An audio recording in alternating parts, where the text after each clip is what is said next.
Entrare nelle forre dei torrenti, percorrere il viaggio emozionante di una goccia d'acqua, dalla montagna alla pianura. Questo è il canyoning.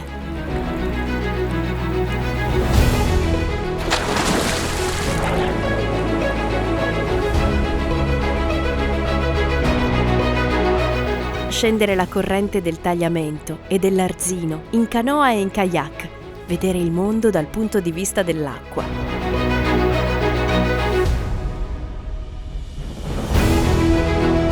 Volare sugli ampi spazi pedemontani, dal Monte Valinis a Toppo di Travesio.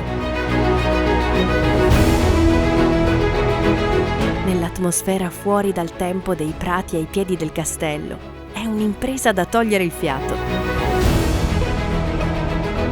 Impagabile la sensazione di stare nell'aria, ammirando la pianura e le prealpi carniche, sostenuti dalle correnti ascensionali.